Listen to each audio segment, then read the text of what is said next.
Imagine losing $1 trillion in value, more than the entire GDP of the Netherlands. Now, picture that happening to the most valuable tech company in the world. That is precisely what happened to Apple. They thought they were untouchable until the market reminded them otherwise. For nearly 2 decades, Apple has been the crown jewel of the tech industry. From the iPhone to the Apple Watch, Apple revolutionized how we live, work, and think. However, in 2024, something occurred that shocked even the most steadfast supporters on Wall Street. Apple's market cap dropped by over $1 trillion. Yes, that's trillion with a T. Now, let's dive in. For years, Apple seemed invincible. From 2007 to 2022, its stock price surged by over 4,000%.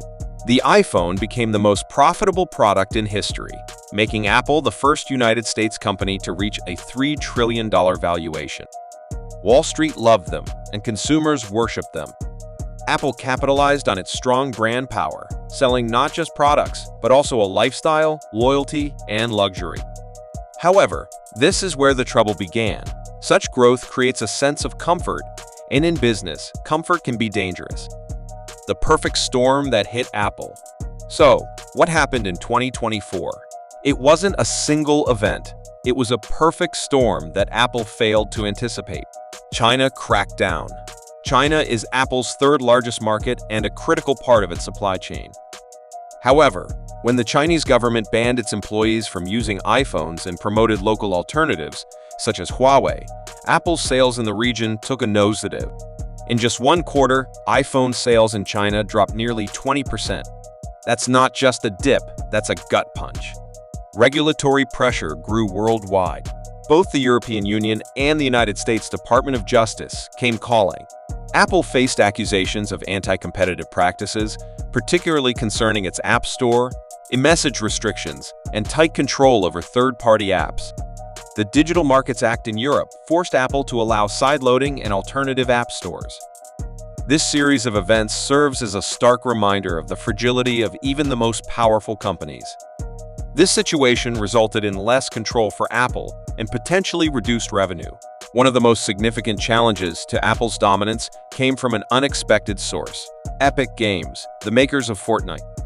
It all began with a seemingly minor change. Epic added its payment button within the Fortnite iOS app. This move circumvented Apple's 30% fee, constituting a direct violation of App Store rules. Apple reacted swiftly by banning Fortnite from the App Store. In response, Epic filed a lawsuit and launched a bold PR campaign accusing Apple of monopolistic practices. Thus began a 5-year legal battle. This conflict was not just about Fortnite. It was fundamentally about control, freedom, and the future of digital platforms. Epic argued that Apple's tight control over the App Store harmed developers and limited user choice.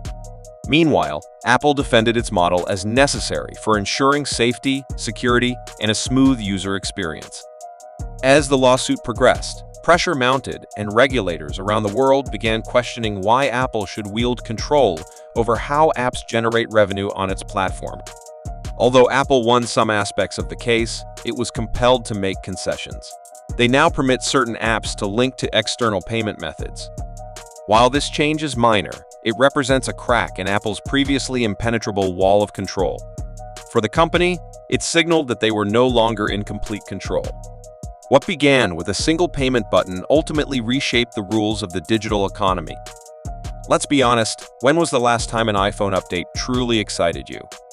Perhaps it was a better camera, a slightly faster processor, or maybe a new color. This is not innovation, it's iteration. Consumers began to notice that Apple was no longer creating wow moments. Instead, they were updating hardware just enough to maintain the upgrade cycle. However, as prices continued to rise and excitement waned, sales began to slow. At its peak, Apple was valued at $3 trillion, a figure that suggested it could do no wrong. But Wall Street is unforgiving. When growth slows and regulatory risks increase, stock prices reflect that reality. Between late 2023 and mid-2024, Apple stock fell over 20%, erasing more than $1 trillion in value, one of the most significant value losses in corporate history. So how did Apple respond? They sought to pivot by launching the Vision Pro, a mixed reality headset.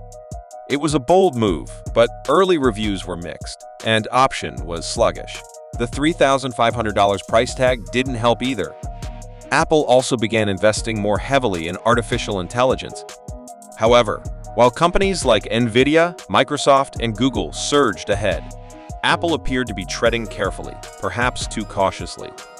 Their AI announcements in 2024 felt underwhelming. They seemed safe, late, and almost reactive. This was a company that wants to find the future, but now it felt like they were merely trying to keep up with it. Apple's $1 trillion decline wasn't caused by one bad product or a sudden scandal. Instead, it was a death by 1,000 overlooked details. The company assumed customer loyalty would last forever, relied too heavily on one market, such as China, and moved too slowly in the field of AI. At the same time, competitors raced ahead and believed its size made it untouchable. This corporate blind spot can undermine even the most prominent players. This has happened to companies like Nokia and BlackBerry, and now, differently, it's happening to Apple. No brand is bulletproof, and no company is invincible. One of Apple's biggest mistakes wasn't just what they did, it was what they failed to foresee. While they were focused on protecting their ecosystem, tweaking the iPhone, and maximizing profits from the App Store, the world around them was changing. Competitors like Samsung were enhancing camera quality and developing foldable screens.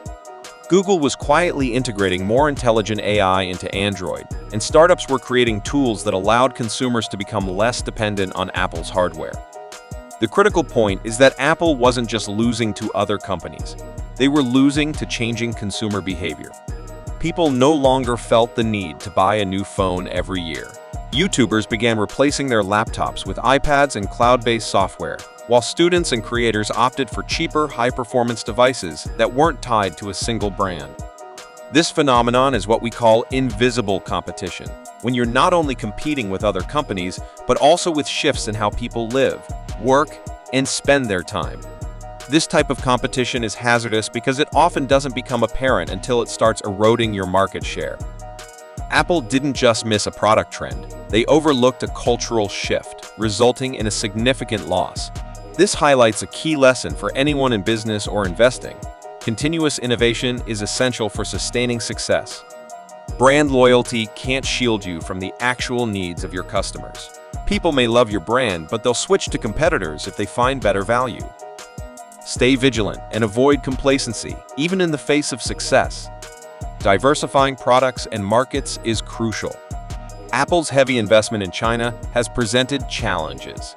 While Apple isn't facing bankruptcy, with over $150 billion in cash and a loyal customer base, the situation serves as a reminder that even industry giants can struggle. The key question remains, will Apple adapt and evolve, or will it decline? Only time will tell. If you found this analysis helpful, please consider subscribing to more insightful business stories that delve deeper than the headlines. Each week, we analyze market movements, corporate trauma, and financial lessons you can apply to your ventures. Share your thoughts in the comments. Do you think Apple can rebound, or are its best days behind it? Thank you for watching. Remember, no company is too big to fail, and no one is too small to start.